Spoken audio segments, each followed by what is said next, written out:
Welcome friends to this series of learning of compute resources in Google Cloud Platform. We will have lots of demo and hands-on in this lecture to understand the concepts in more practical way. But before going deep into that, we need to have some theory to start with. I am sure you will be delighted to have this learning.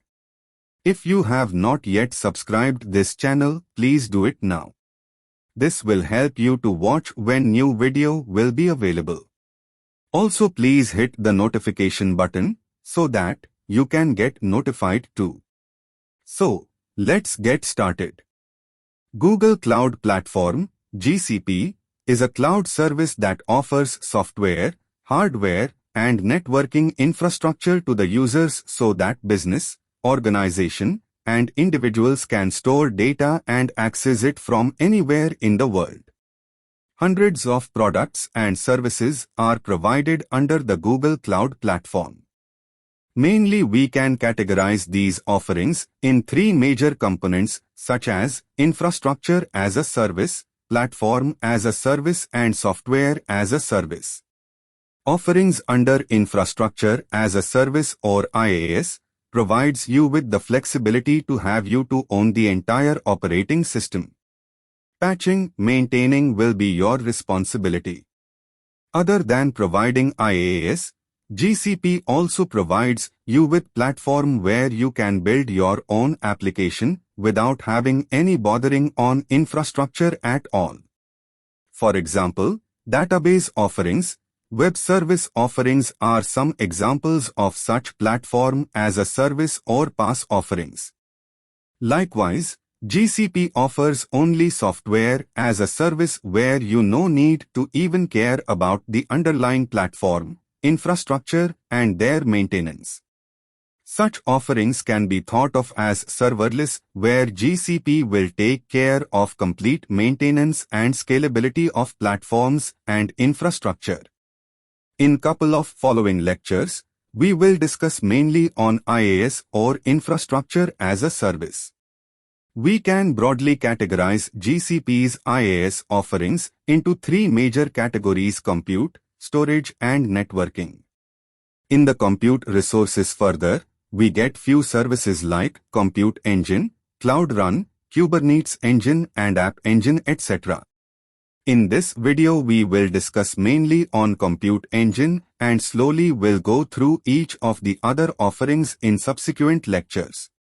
We will take some theoretical parts in each section and then go with demo for further practical understanding. What is a virtual machine? A virtual machine, VM, is a digital version of a physical computer. Virtual machine software can run programs and operating systems, store data, connect to networks, and do other computing functions, and requires maintenance such as updates and system monitoring. This is something defined by Google for virtual machine. A VM is a virtualized instance of a computer that can perform almost all of the same functions as a computer, including running applications and operating systems. Virtual machines run on a physical machine and access computing resources from software called a hypervisor. The hypervisor abstracts the physical machine's resources into a pool that can be provisioned and distributed as needed, enabling multiple VMs to run on a single physical machine. These VMs can be attached with persistent storage, either HDD or SSD, and make use of other GCP services such as cloud storage. VMs run on Hypervisor, which is a low-level service. GCP security works on kernel virtual machine, KVM, Hypervisor. Hypervisor runs on the host operating system. Each instance of an executing guest operating system known as VM instance. In a cloud environment, you no need to bother about the underlying hardware at all unless you have any regulatory concerns, some confidentiality requirements not to share your application hosting hardware to share with others.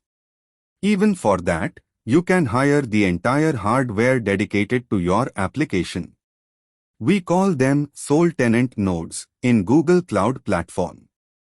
Several operating systems are supported by GCP at present. You can create VM on various operating systems like what you see in screen. However, till now, unlike other service providers, you cannot create Mac OS here. All these images are called public image. Use these operating system images to create and start instances.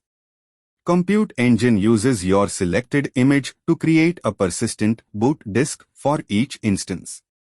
By default, the boot disk for an instance is the same size as the image that you selected.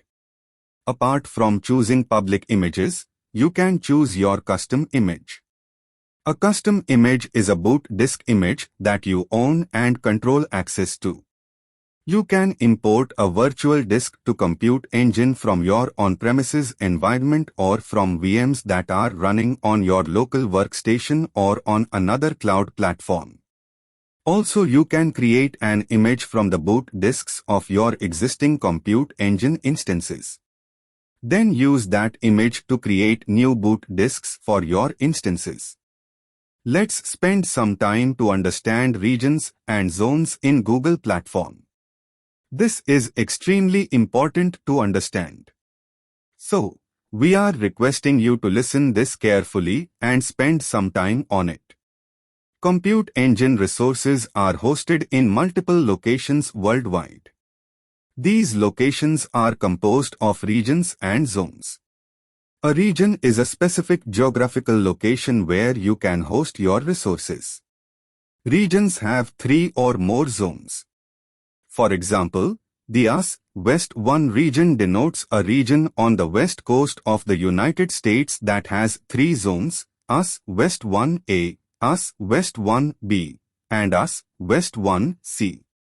Resources that live in a zone, such as virtual machine instances or zonal persistent disks, are referred to as zonal resources. Other resources, like static external IP addresses, are regional.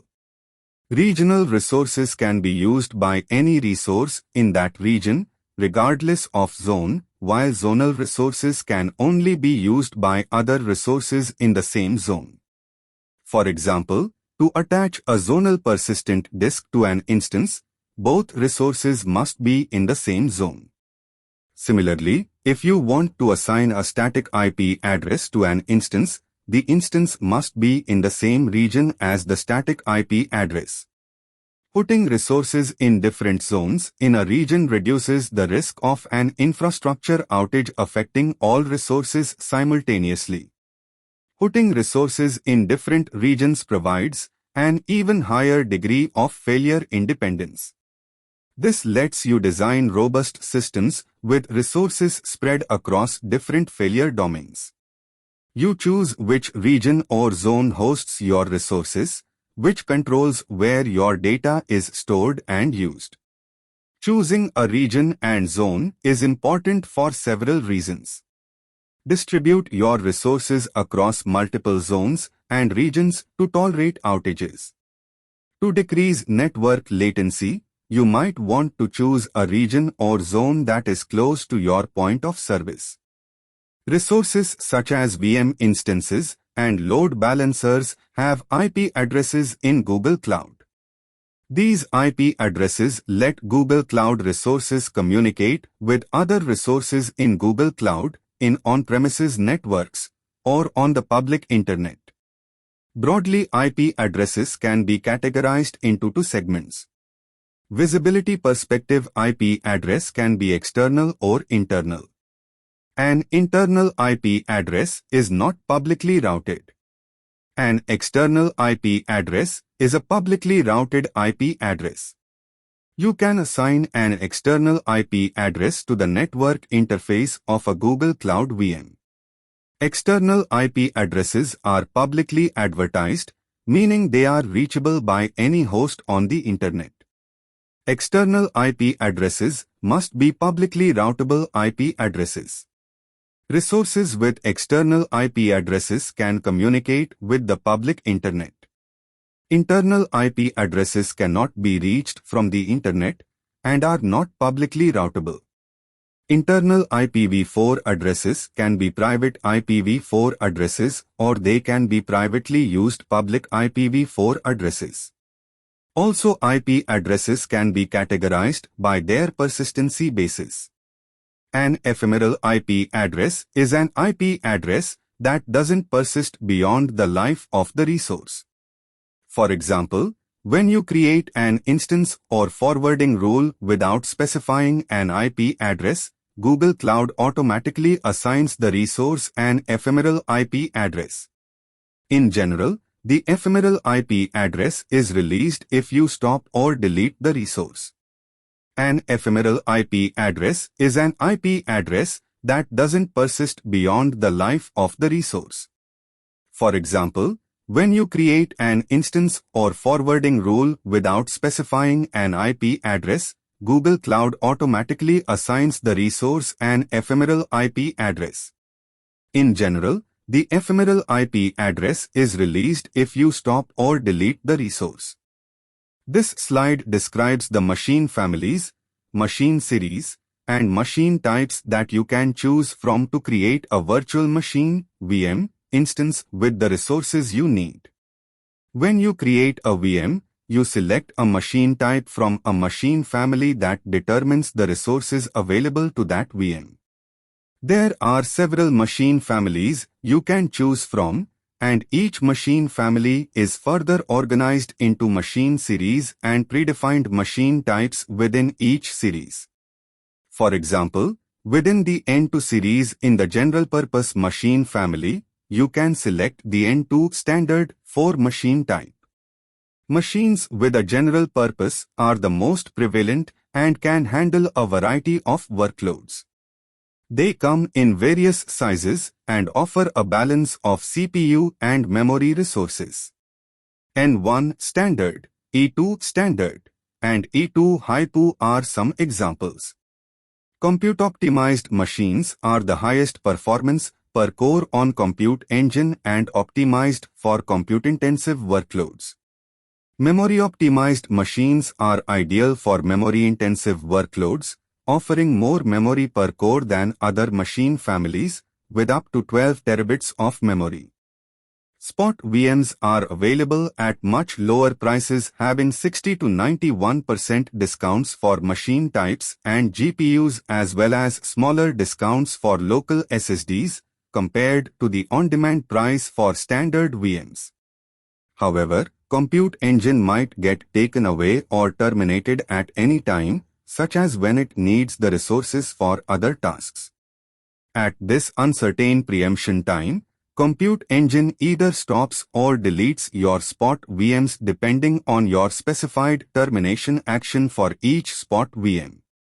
Spot VMs are excess compute engine capacity, so their availability varies based on compute engine usage.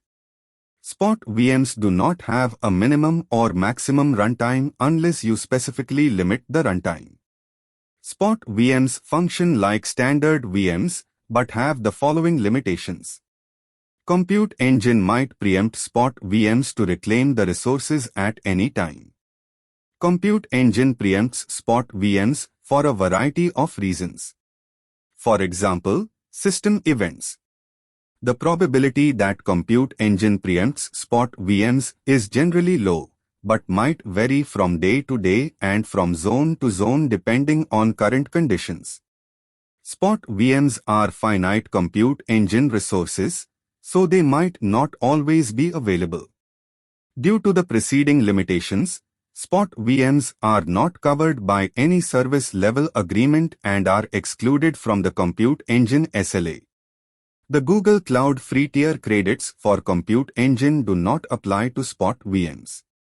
Compute engine performs the following steps to preempt spot VMs.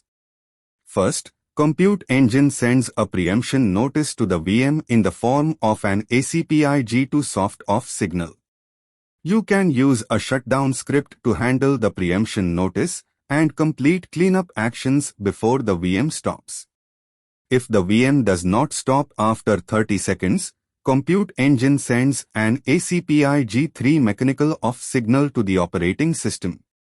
The final state of spot VMs varies depending on your specified termination action for each VM. Thank you friends for watching this video. We from Learning Light team congratulate you to complete this learning. As of now we are having enough knowledge on compute engine. In next lecture we will jump on to the GCP platform and do some hands-on to create our first virtual machine. Also we will look into each and every configuration in VM instance creation portal, which you cannot get any other video tutorials. The things we did not discuss in this theory part, we will discuss more elaborately in subsequent demos to have them experienced in practical. Wish you all the best and good luck. Before leaving here, please do not forget to like this video and subscribe to this channel. We worked a lot to present you such thing. So, please encourage us by putting your comments in comment section. If you have any doubt, please leave your concerns and we will reply with our best efforts. Have a nice day and see you in next lecture.